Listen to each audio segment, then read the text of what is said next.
Hey, it's your girl, Nicole, and welcome to the Risers Hub podcast. I hope that everyone out there is doing well. Today, I am so excited to have you with me because I have a special guest, author Keisha Lonon. Right? Correct. Okay. You got it. Keisha has written an incredible book called My Sistahood Has Soldiers. This powerful work tells the story of three remarkable women, all connected by the shared experiences of growing up without their fathers. This conversation is also about resilience, sisterhood, and how our experiences shape who we are today. It's an important topic for anyone on a journey toward personal growth and wellness. And before we dive in, let me share the many hats of Miss Keisha. She has a master's in forensic psychology, and she's a senior advocacy advisor and restorative justice coordinator in DC.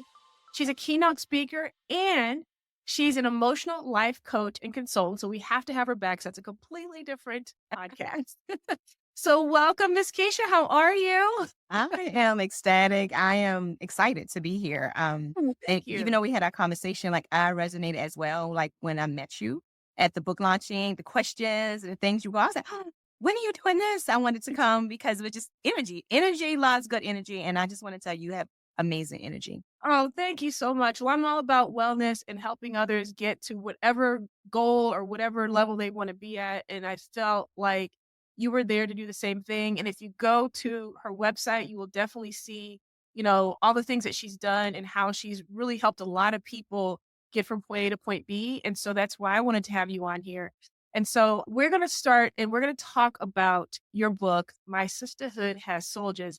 And it's funny because I love the title because I think about my girls back in San Diego. I have my homies back in San Diego, and the ones that I have here in Virginia. And so that's really how I resonated with the book starting there. So what inspired you to write My Sistahood Has Soldiers, and what personal experiences shaped its narrative? Oh, honey, just sit back and get ready for that. Seriously, so the unique, and it kind of was in the book a little bit. So I just knew I had a new mission. And I kept saying, God, what's my new mission? Because I am all about woman empowerment. That's what I do for a living. I literally help women to get to know who they are. And from that, I became a life coach. It's just an entity. It's like purpose driven. I just wake up, eat, sleep, and drink. I'm a feminist. I just love women. And Yes. so I went on a vacation, and I actually thought I was going to have like a fun girls' vacation. And God was like, oh, no, you're not. No, you're not.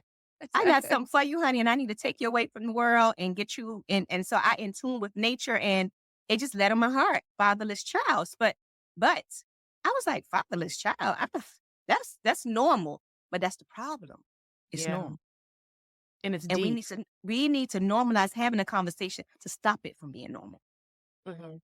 And so that's how I started with that. And so then coming into all of that, I was like, okay, where I'm going. And I'm just praying and meditating. It was like, my sisterhood have soldiers. And I looked around my circle. I got some sisters around me, like Yeah. doing the thing. Like even being in the book launching, all of us was there, like in our grind, like strong women, very opinionated, love who we are. But what do we all started talking about?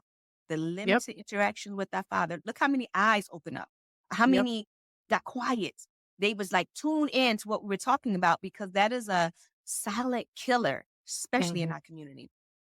Yeah, and you could see a lot of women just have those aha moments, even the ones who didn't really say a lot, Mhm. because someone up there with you was either sharing something that they're like, whoa, like this is happening to me. And then Yes. that's when all the questions came. I think we had to get kicked out of the building because it was just so much, because so Yeah. many women were coming up with like, oh my gosh, this is what's happening to me in my relationship with this man. And you're telling me that it could be because of this, that, Yes. or the other. And I just to have that conversation and to feel the energy kind of go like this and then Mm. relax and then have that conversation so easily, that was fantastic experience to Mm. have. Thank you. One gift I do have is building a rapport. And so that's why I started out with just letting them listen to kind of get a feel. Like I'm not just pointing a finger at you. We all have a little bit of each character in us, every Yes. last one of them. And we all have friends like they were, loving each other. And the Yeah. part that was amazing was they did not know they were friends for years due to the fact that they both was yearning for that fatherly figure in their life. That's how they connected. That was just, and believe it or not, it was inspired by friends. This is true Exactly. friends. Yeah. Yes. I think you had one of your friends there that inspired it. So Yes. in writing this book, share how important it is to have that father figure in your life, even if he's just there in the room. Because I think that was one part in the book that really struck me. I have an awesome father, but when we were young, he worked a lot. And so it was just us and our mother. And so there were things I wish we could have learned from him. Mhm. And being young, you don't know how to articulate those things. Mhm. So tell me, how important it is to have a father figure. Oh, it is extremely important due to the fact, first, I want to say my master's in forensic psychology. So I'm an expert in trauma. Not Mhm. only am I expert in trauma, that I specialize in human trafficking, and I have a specialty in restorative justice, and that is restoring relationships, rebuilding, maintaining, and repairing relationships. And everyone, this is no lie, female and male, come in the office. I meet them on site, meet them in the hospital, meet them with a detective, and we start talking. And when they break down, it goes back to, well, it's my father. I was like, people Oh, man. understand how much the father is embedded in our livelihood, but history will make us push our fathers away like they weren't important. It's always the mother, but it's the father. Men cry because of the father. Women cry because of the father. And it's not always the bad things, it's the unknown. Right. And you catch me? Like, and when I Oh, say the yeah. unknown, I mean the unknown. For instance, if you're dating and a guy have red flags, but you don't understand his red flags because you never seen them. Every man has those red flags, and our father's supposed to show us those red flags. And he's Right. supposed to show us how to love. And he's supposed to show us how beautiful we are. And he's supposed to show us when we're ugly. Exactly. And so Ex- when a guy is around us not showing us that we're ugly, we're like, how dare you? And we run when he could be a good guy for us because Exactly. that's the reality. And what's interesting is that when we're growing up, and I'm not going to sit here and say that everybody's family is a bad family. I just think everybody's family has different issues Mhm. and you learn from what you see. And even Mhm. though someone's telling you something, you learn from what you see. And so, if there's something that's happening to you in a relationship and to you it's normal, you've just grown to, or you start living as though it's normal, and then I remember when first started going to therapy during and right after my divorce, and there was a couple of scenarios that had happened to me. And I Mhm. remember the therapist sitting back like this, and she's like, "You realize that's not normal behavior." And it was just like, "Wait, what?" I mean, this, and this is not. She's like, "That's not normal behavior." And it was just because me and my girls got used to being treated a certain way, talked to a certain way, feeling a certain way, and thinking that was normal. And then you start thinking about a kid as you are as a kid, like what was that? Mhm. What was that I didn't understand what wasn't normal? And having fear of a parent coming home, that's Mhm. not normal, you Mhm. know? It's And not. so it's very interesting how you laid the book out and it was grown women who were remembering chunks of their childhood and how their father showed up, whether he was there intentionally or not. Like they were understanding, wow, like I didn't even I don't Mhm. want to I don't want to give too much of the book away, but there was a couple of situations where they were like, I didn't see that. And now we Yeah. can work towards this relationship, And again, it was amongst, you know, sisters, so to speak. Yes, safe space. Yeah. And it's funny that you got to that part because I'm the friend who, when it does show up, right? Because I did my work. I got in the grind. I worked on myself. I realized what I need because during my divorce, after my divorce, I didn't want to date. I was like, I don't want no man around because I'm hurt. So it was like, I That's don't want no man around my kids. I don't want, that's me scared. But I didn't show my girls how a man's supposed to treat a woman because I showed you them. And I remember when my grandmother said, girl, are you serious right now? You're not dating wine? She said, what? I don't understand. I was like, you don't understand, grandma. This is my life. And then she was like, yeah, and your girl's going to be messed up. And I got so offended. I remember going to bed crying. Did not understand what she was telling me. 2 years later, when I started doing the work and when I started looking at my girls in teenage years, and I was like, this is not a good look. Like they should have seen someone, even if it was just my father or my grandfather holding my hand, cultivating me and embracing me when I was down, letting me be vulnerable. But all I showed them was being a strong woman. And that's not how life is, being You strong all the know, time. I'm in literal shock what you just said because I was just talking to a girlfriend this morning and she said that exact same thing. Because I Hmm. gave literally 4 examples as to why, "Oh, the dates aren't working," or "This guy said this," or she's like, "You know what?" She goes, "Your girls are never gonna know how to be treated by a man if you keep Hmm. acting like this Hmm. and not standing up for yourself." So Hmm. I'm sorry, that was powerful. Oh, no, no, that's the truth. You know, Yes. and to go back to that, and when I say it's the truth, is in the book when you're seeing different scenarios, I actually pull that out of my friends. Like I'm the one. So sometimes I'll laugh when I tell them they try to swallow their words because that's what I do. And they were like, I say, don't swallow it because we see it. Let's talk about it. But that's what a sisterhood. It got to be a mother in a sisterhood, a nurturer in a sisterhood, a straight shooter in a sisterhood, a no tolerance one, because we all gonna feed each other what we need, where we lack at. We're gonna become that strong sisterhood. Exactly. Now, when you get the book, everybody, and when you read the book, you'll easily find out which character Keisha is.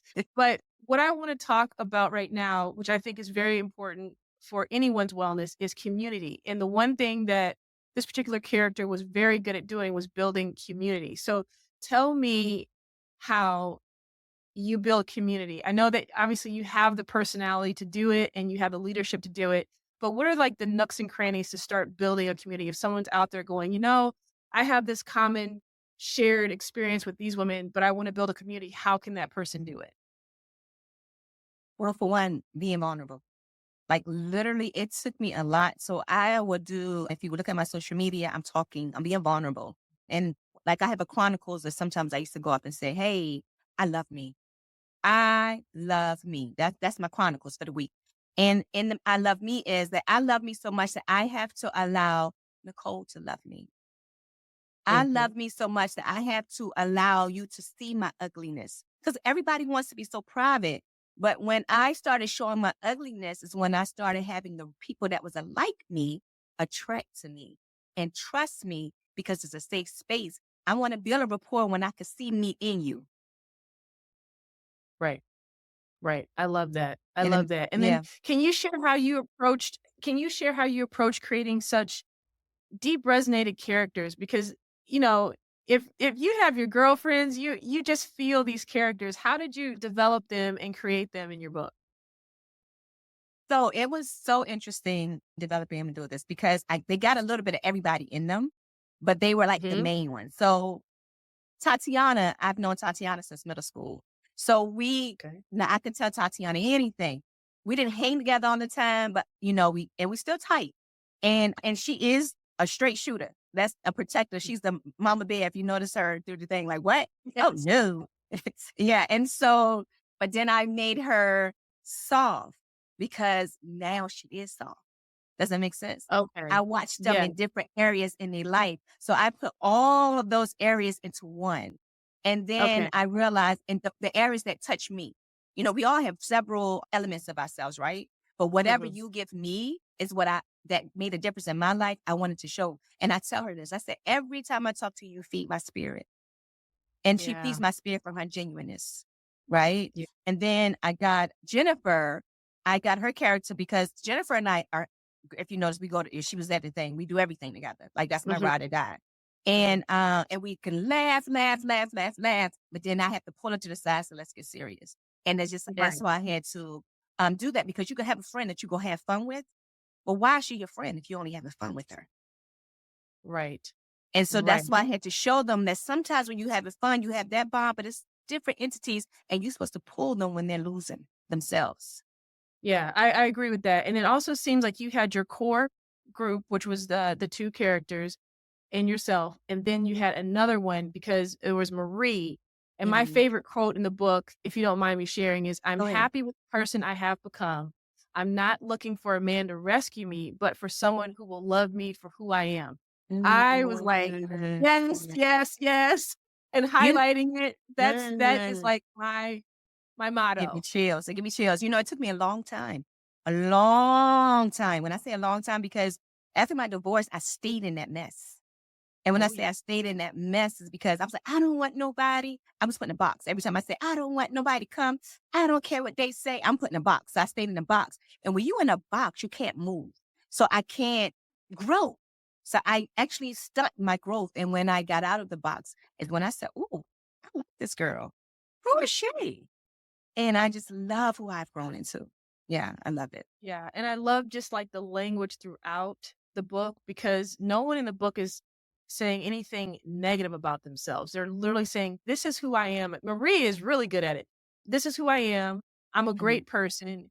If my dad knew who I was, he would be very proud. I Mhm. mean, and it wasn't like, "Oh, woe is me because my dad isn't there, and this is why this happened, or this is why that happened." She was on the other side of it. Like, I am Mhm. great. I am fabulous. I am Mhm. funny.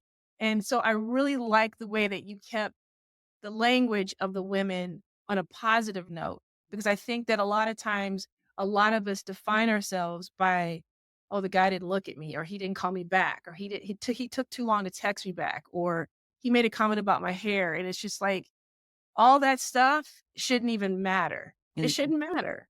I love that. And so that was I'm so glad you took that. Girl, please put a review of that part because that was the book. Because anytime someone talk about your father is negative, I can't take it out. And if you notice in the preface and in the disclaimer, I was saying we're not going to do that because I'm building a sisterhood, a woman empowerment to take your mess of lemons and make lemonade. And that's what Hmm. they did. And Marie is a person when she knows being very discreet. And she literally was that. And to hear her say those words, she don't even understand. I wrote those words so big when I interviewed her and was talking to her because I was like, somebody needs to hear this because this is Yes. the end of her tunnel. This is Yep. the end of her tunnel. This is when she couldn't meet her father. He passed away. Her questions weren't answered, but she realized that it shaped her to be where she at, and she got to make good of where she's at that moment. Exactly. And let me tell you something. If you're listening to this, it's called cognitive behavior theory. You take Yes, that negative thought and you yes, it flip it is. around and you put it a positive on there. And if you don't get anything out of this book, I mean, you can highlight a bunch of positive things in this book of how these women are talking to themselves. They did not let their past slow them down or dim their light. I mean, Mhm. everybody is pushing forward. And if they do feel like their light has been dimmed, they have their sister who is there to pull them back up. So I love the way you put this together. Thank So you. we're going to talk a little bit about community again. Okay. Speaking of being stronger together, My Sisterhood as Soldiers goes beyond the individual characters to emphasize the importance of building supportive communities. And I have Posh in parentheses. So, how does the book connect to your real life initiatives? And I think you kind of touched on it before, but we're going to really get into it now because I also love how Posh is leading by her inner voice throughout the book. And I resonated with that because when I was at my lowest during my divorce, I had an inner voice come in my ear. And you know how when someone whispers in your ear and it's like Yes. all hot and like bothering what I Yes. literally had that voice that picked me up and Mhm. helped me through those 2 or 3 years I had to go through You the make me hard cry. stuff. You're gonna make me Yeah. And cry. yeah, and Mm. I'm telling you, if that voice did not come to me that day, because I mean, I had like a breakdown, and Mhm. while I'm on the ground, the voice was like, "Get up, Yes. get up. You need to do A, B, and C." And then who did I call? I called my father, and he showed up in a way that I never thought that he would. And so, like, Mm. this is a whole like 360 for me. Yes. So I want you to talk a little bit about The voice. again building that supportive community. So one, the voice came to me is when I started believing in me and I started having Mhm. an inner spirit and I had to realize this is a spiritual journey for myself. And Okay. I did not connect to that spiritual journey until I dropped off the old Keisha at the corner. KL was Oh, dropped off because yes. KL did not want to get out of that box she drew. Remember when you draw that, every time you say something negative, you put yourself in bondage. And so that Wow. was one thing when I realized I can't even allow anyone to be around me negative because I've came to a point so much that and you see my spirit, like I can be like, what? No, we're going to Nope. smile. We're going to keep pushing because I realize I'm purpose driven. That's one. And so it runs off me like water in my community. Mhm. And one particular moment, I think you probably remember reading this, is that we were just sitting there talking, and this is true. When I was like, you know what? I want to do something for single moms. I remember what I went through for single moms and not realizing that was the avenue to open the door for fatherless daughters. I didn't know that. Yeah. And when I said I want to do for single moms, cause normally it was I get so emotional when I talk about this. I'll never forget a lady came up to me and my pride was the worst. She walked to me. This is when I was doing nails and hair and stuff. And she came in the salon and she was like, Keisha, I watch you all the time. And I was like, thank you. I'm still my mask. The imposter is up. This is like in the root of my divorce when I didn't even know if I was going to eat or what I was going to do. And she said, I want to give you something. She grabbed my hand like this and she put it in and she balled it up. And when I seen it, I was like, she said, because she didn't want nobody to know she gave it to me. But my pride was like, no, take it back. Because I was like, I don't need your money. What are you doing? And she said, when I went through a divorce, I did not tell this lady I was going through a divorce. Say that. Wow. She said, when I went through my divorce, a lady came up to me and gave me the same amount. And all I want you to do is promise me you would do the same. Oh. So I still haven't even looked at the money. And so I started sobbing, like trying to hold it in. I had to go to the bathroom. When I came back, she was gone. Never see her again. Never. Wow. And when I got on my feet, that was a promise I made with her and God that I'm going to keep that moving forward because she made a difference in my life just to know someone saw me. That's and fantastic. so I did it continuously. And so this particular time, I was like, you know what? Let me reach out to my sisterhood. I tell my friends about this because it was just too in depth. So it was so emotional. I just hid it in that box. And that's what happens when you put something in the box. Mhm. And Mhm. I said, it was just led on me to reach out to my sisterhood. And it was led on my heart from that whisper, only 10 women. It went from $1,200 to almost $2,000. And I promise you, it went smoothly. I didn't have to beg anyone. And I said, God, from this point on, I am going to listen to this whisper and I'm going to focus to this whisper and I'm going to do what this whisper tell me to do because this is part of my purpose. And if I was in bondage, I would not hear that whisper. That's true. That is Yeah. exactly true. And the title suggests strength and solidarity. So how did you explore these themes in the relationships among the characters? Mhm. They all brought a certain strength Uh-huh. in their own personal life and the strength they gave me. Like, I get emotional. I remember when I went through my divorce and I remember I told you Tatiana, I'll see her, but I don't see her all the time. But anytime hard time comes, she comes. And she makes me see me because I see me in her because she know the real me.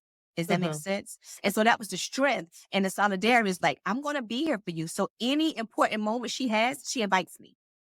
Make me get out the house. You know what I'm talking about when we go through Yeah. when we low. We don't want to get out the house, but because it's that friend, you have to get out the house.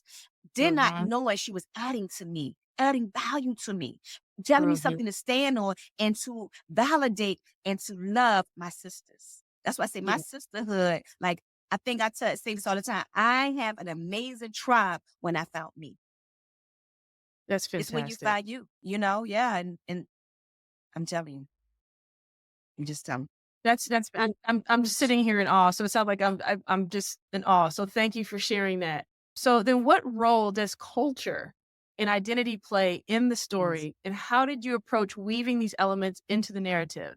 And you know what I mean by culture because I read it and I'm like, yep, that's my girlfriend Maria and that's my girlfriend Kat and this is my girlfriend. Yeah, like I get it. But you got listen. So I was actually riding down the street, literally, and I was like, "What's next?" Fatherless daughter. This don't make sense. I'm like, God, talk to me. What is next? I was riding down the street, and that whisper said, "My sister." So I was like, "Sisters," because I don't have any sisters. So I was like, "Sisters," and it was like my sister, and I said, "Oh, on in my community with my girlfriends, my real friend, my friends, not the ones Yes. that work, but the one when I let my hair down, the ones who I get to be me, not the Mhm. imposter me." And when I did a scan and I actually called each one and I said, "Hey, this is my project." Each one said, because it took a minute for me to cultivate who. So it was a couple. And I kind of try to show that when I said I called one and it just didn't mash together. Mhm. Each one said, "Oh, I'm on. My dad wasn't here." It's like, "Are you serious?" They was like, "Yeah." I'm thinking they was gonna support me, not be a character. I did not know it was Wow. that in depth. Yeah. So if you could sit down with one of the characters from your book, Mhm. what would you want to ask them and what would you want to discuss? Now, obviously not yourself because you already know that answer, but like if there was something that you felt like you could have expanded on a little bit more, like what character would that be? I know what Oh, characters it would be for me. they I think I would have okay, so if you notice, Jennifer and Posh had a lot of moments, a little bit more Mhm, moments than, Tatiana because they was, like, together all the time. And Jennifer knew when no, Posh knew when Jennifer was not telling the truth, right? mhm. Yes. And that part, that's all about friends. But I would have expanded more on when Tatiana didn't tell her husband the truth because of her damage.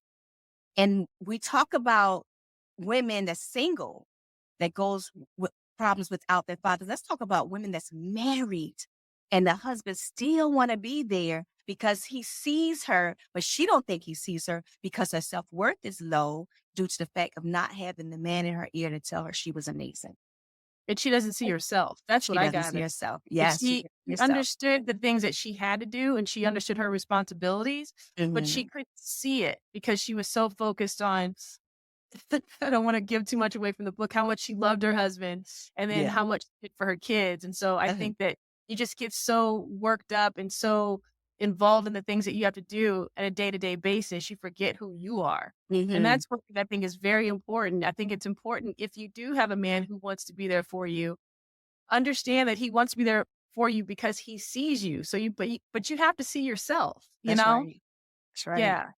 So Yeah. yeah, So that's so great. series part two, I'm gonna start off giving a note with that part because I have a lot of women. Well, you heard women that was in the book launching that were married, and it was like you could see they didn't know which way to go, and I was like, it's okay. It is Right. okay to be in that space because nobody wants to talk about it. But you might don't know how to. The man can love you so much, but you don't know how to receive it because you didn't receive it from your father.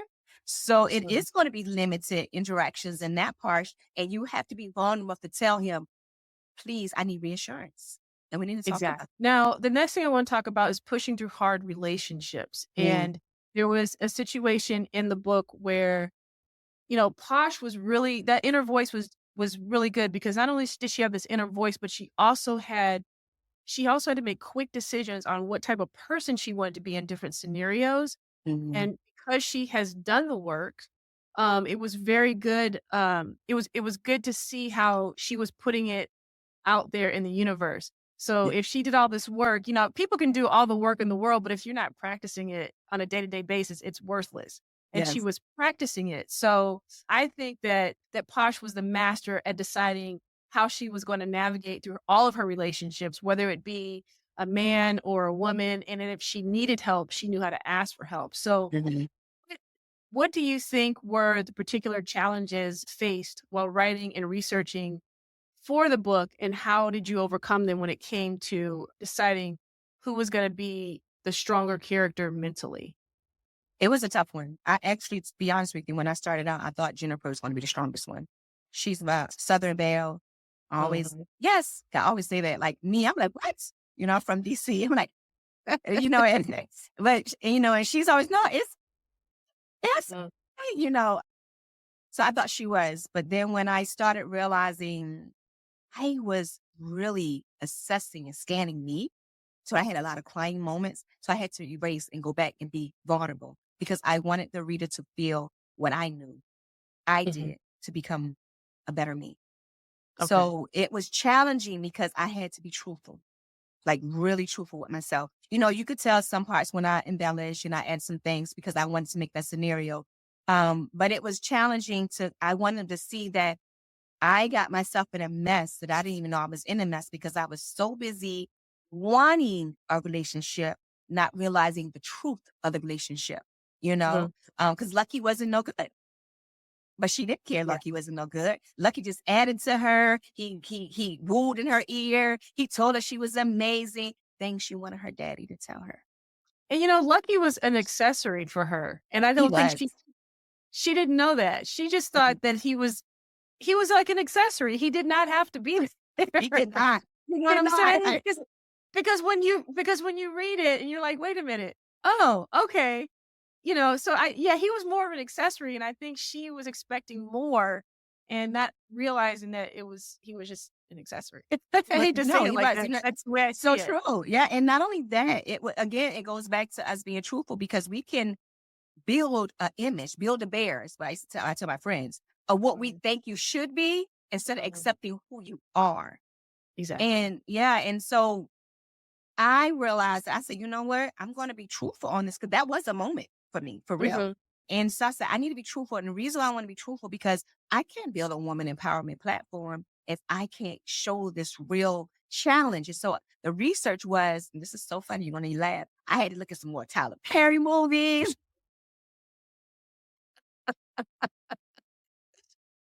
I go, Okay, you know, he's Tyler. vulnerable. You know, he's vulnerable. And I said, I had to go Sex in the City. Like I was, I felt that one. I felt you that one. I felt was that in one? Sex and the City Yes. for But girl, I had Rolling to like, Stone. you kind of, so you know where I'm going at. So girl, I was like in girl Scandal. I was in her binging. Like everyone's like, Keisha, what books you read? I was like, you don't know because they don't know I was watching TV. I was Oh like, my god. inspired. And I had to literally say, okay, why are these things gravitating to me? And I had to realize it's because Carrie was vulnerable. Issa was vulnerable. Olivia was vulnerable, but she was Mhm. fighting. And I realized that we always want to see that strong side of the woman, but let's see the weak side of her too. And that's the challenge. It was challenged because we never opened the soft, vulnerable side. And that's when all three characters in that book shown a vulnerability. Yeah, I like that because I'm having chills again because again, my girlfriend who is amazing, she was just saying this morning, we are so prone to show our strength Mhm. and our strong side, and we don't show our kids our weaknesses. Mhm. And when we don't show them our weaknesses and how we work through those weaknesses to get back to strong, Mhm. all they know is strong. So That's all. they're living their life like bulls, da, da, da, da, and Mhm. as soon as something goes wrong, they don't know what to do, and they come crying to us, and we're like, "What y'all crying for? Be an adult." And it's just like, "No, you need to slow down." And I'm Mhm. learning this myself with my kids. I'm learning that in order for them to understand what it really means to be strong, I need to show my weak side, whether they want to see it Mhm. or not, and then show them that I'm working through it to get Mhm. back to strong. So when they're dealing with their mess, they know Mhm. how to fix it, at least the steps to get there. So, Listen, the number one thing I tell my girls all the time, I said, all I can give you is what I got. And I'm a mess. And they're like, not you. Yes, I'm a mess. You were mm, measuring my strong side because I thought you needed my strong side. So you want to be mm, the best, the best of the best, but you can't be the best of the best. Nobody can. And let right. me tell you something. And they laugh every time I say this. I say, I am fragile. Handle me with care. And you Yes. better tell whoever your mate is, you let them know you're fragile, handle you with care. Do not give me the box that you just throw in the back of the truck. No, Yep. I'm the one that says fragile because I am broken in certain places. And every day I work on myself. Mhm. Every day, not one day, every day. Yeah, yes, I'm a life coach and I'm an emotional recovery life coach. Yes, but I recover my emotions so I could be a better person to break generational curses. And I want you to, in order for me to do that, I have to be vulnerable. Yeah. And in order to be a good life coach, you have to experience life and you have Yes, to be willing to be vulnerable and work through life and navigate yourself through life. So I 100% agree with that. So, what message or takeaway do you hope your readers will gain from this book, particularly regarding the power of community and sisterhood? oh, girl, you ready for this? I want them to know that first, I'm going to go back to culture wise. And I don't want to say everybody, but from my upbringing in DC, it was always, I can do this by myself. I don't Mm, need you. I don't care. That's not my friend. That's bull. You cannot do nothing by yourself. When I went through my divorce, I realized he took all of my friends away from me. Like they talked to me, but not so. You know what I'm going to say. And when I failed, I was too ashamed to even call of them because I wasn't a good friend to them. And I said, Right. I would never do that again. So I'm saying to you is that it takes a village to be anywhere in this world with happiness. You cannot be happy like that by yourself. You You're can right. work on self, but you need a community. And find your community. You can find them. Just be true to who you are. And if you can't find it, build it. That's right. Now I did it. Build it. Build it, build it, build it, build. And building it is being in those places. Like I literally volunteer. I do a lot in Southeast. Like I do a lot with the children. I have like several young women because I remember who I was as a young woman when I got married. So I mentor them. I literally mentor them, and I mentor them not like, oh, you better go to school. I'm like, girl, you like who? You where? Let me tell you this story. You got some Yes. time to sit down. Like I am Yeah. being very truthful because we're not truthful growing up in our community. We hid everything. Everybody wants to see the Exactly. picture, a pretty picture. That picture is not always pretty. Exactly. And I just wish that every woman, young and old, black and white, purple, green, I really hope and wish that they see the value in themselves when they're out there navigating in the world, because I think a lot of us out there don't see our true value. We may think we know what our value is, but we don't. And I think that if we knew what our true value was, it would just make your life so much easier. Oh, girl, it would change your life. And you know when you into your true value, when you look at your circle, all y'all Yeah. had that. Them gems are similar. I remember being in a circle and I was like, why am I here again? Because I was like, who's adding to who? Because I think I'm pouring more into y'all cups than y'all pouring in me. I'm in the wrong circle. You need to be in a circle that Yes. y'all all are pouring in each other. You're having a tea party. I don't want to be the picture. I want to be in a tea party. We all pouring into each other. Say that again. Say that again about when you were giving it to everybody else. Say that again. Yes, when I was pouring into everyone else, I don't want to be the only one pouring into them. I want others to pour into me. I want to be in a tea party where we all pouring in each other, upbuilding each other, adding value and worth. I don't want to be just the pitcher. The pitcher is the one that pours in all the cups. No, it takes a sisterhood to be amazing. That is the takeaway right there. That is your community. You're having a tea party because everybody's pouring into everybody's cup. And until next time, I want everyone to keep rising. If you want to learn more about Keisha, go to her website, www.vklonon.com. And please follow her on Instagram and get her book, My Sistahood Has Soldiers. Thank you so much. Thank you. Hey, thanks for tuning in. To learn more about the Risers Hub, check us out at therisershub.com or follow us on Instagram at The Risers Hub. This podcast is meant for both education and entertainment purposes only. I am not a licensed therapist, so it's crucial to consult your physician, psychotherapist, or qualified health professionals. Until next time, and as always, take care and keep rising.